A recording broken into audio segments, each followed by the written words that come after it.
Marko i Divna DNK upoznali su se u emisiji DNK. Kada je riječ o Divna i Marko, imali su i naravno prvo svoje pojavljivanje u emisiji DNK. Tada je javnost imala priliku da sazna o kome zapravo se radi i o kome zapravo je riječ. Marko i Divna tada su osvojili srca publike i nema osobe koja tada nije komentarisala i nije pričala o njima i ne postoji osoba koja u tom momentu nije komentarisala Divnu i Marka. Tada su dobili popularni i nadimak Divna i Marko DNK, jer su se proslavili u toj emisiji i ta emisija donijela im je mnogo. Ali oni nisu znali da iskalkulišu sa situacijom i nisu znali da to okrenu u svoju korist, već zbog svog ponašanja i zbog svega onoga što su prezentovali u javnosti. To im je donijelo više problema nego pomoći.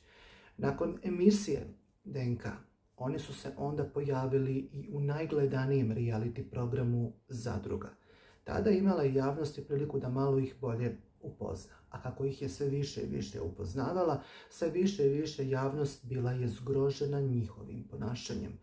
Kada su gostovali nakon i realitija i svega u emisiji na Red televiziji, Marko je otkrio da je i bio intiman sa Divninom sestrom, da joj je uzeo nevinost, a Divna je bila naravno zgrožena, šokirana što on to uopšte izjavljuje, pa onda je i ona izjavljivala raznorazne stvari, ali onda je i Marko rekao da je Divna bila sa bratom. To je potpuno zgrozilo čitavu javnost, jer javnost nije mogla ni da povjeruje da se tako nešto dešava, da tako nešto postoji, ali kada je riječ o Marku i Divnoj, izgleda da postoje takve zaista grozne i jezive stvari. Nakon svega toga, u medijima pojavila se informacija da Divna i Marko imaju problem sa socijalnom službom jer im je navodno socijalna služba oduzela djecu i uslov da povrate djecu bio je da renoviraju kuću, pa su se tako bacili na posao. Ali sve više i više se činilo da od te renovacije neće biti baš korisnih informacija.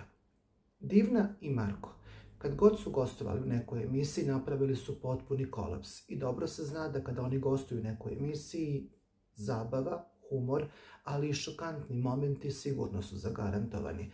Pa tako smo i mogli da vidimo da Divna je često napadala Marka, nasrtala na njega, ali ni on nije bio imun, pa je tako napadao nju i iznosio raznorazne stvari.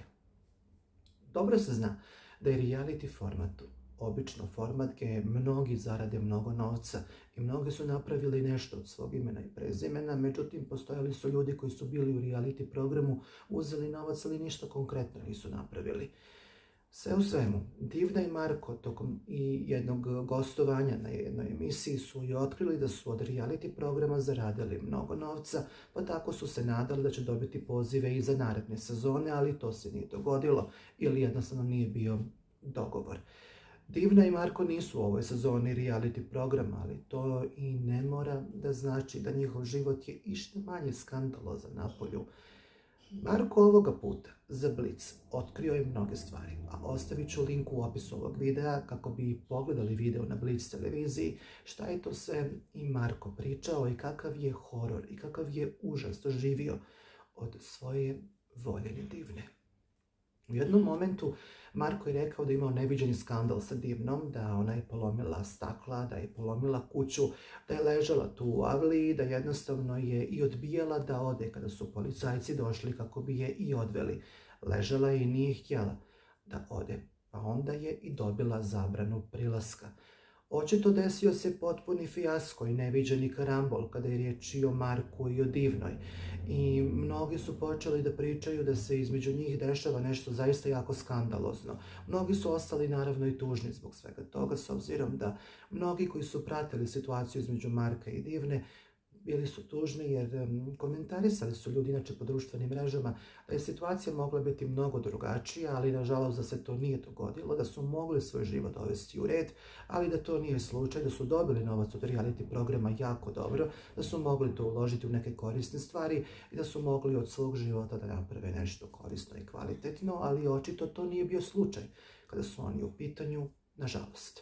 Marko ovoga puta požalio se da je njegova kuća potpuno demolirana i da je Divna napravila potpuni fijasko i potpuni karambol i također je i požalio se da u momentima kada je i došla policijska patrola, Divna nije htjela da napusti kuću, već je ležala tu na avliji i vrištala da ne želi da ide nigdje. Naravno, zakon je jasan, pa tako je policija odvela Divnu i udarila joj zabranu prilaska. Koliko će to da ima uloge u svemu ovome, naravno da ćemo da i propratimo. Njihov život bio je centar dešavanja, kada je riječ i o realitiju, ali i van realitija. Otkrića koja su oni otkrivali, nikoga nisu mogli da ostave ravnodušnim, jer ono što bi oni obično otkrili u raznoraznim emisijama bio je povod i za mnoge naslovne strane, jer su bili i više nego zanimljivi i interesantni. Mnogi su se nadali njihovom ulasku u reality program, ali on se nije dogodio. Ne znači da neće u budućnosti. Međutim, veliki šef Željko Mitrović dao im je ogromnu priliku kada ih je pozvao u reality program i očito dobro im platio za to, kako bi možda napravili nešto od svog života, kako bi taj novac koristili u neke korisne stvari, ali izgleda nekako da kako su ušli u reality program, tako su i izašli i ništa konkretno nisu i napravili.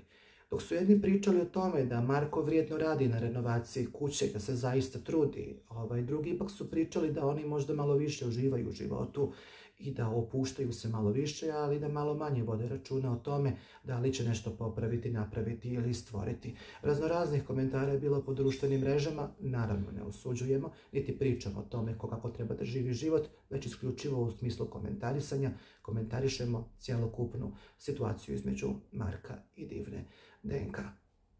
Mnogi su mislili da njihov odnos će potpuno da se uništi kada je i Divna otkrila da je Marko bio intiman sa njenom sestrom i mnogi su bili u čudu zbog čega mu je i preko toga prešlo i zbog čega bi tako neke stvari istolerisala. Također su mnogi bili u potpunom haosu i potpunom šoku kada je i Marko rekao da je Divna bila sa svojim bratom i tada su mnogi pomislili da neće biti ništa od njihove priče i da jednostavno svako će krenuti na svoju stranu, ali oni su nakon toga očito prešli jedno drugom preko svega i nakon toga očito da su nastavili svoj život kako su i živjeli prije.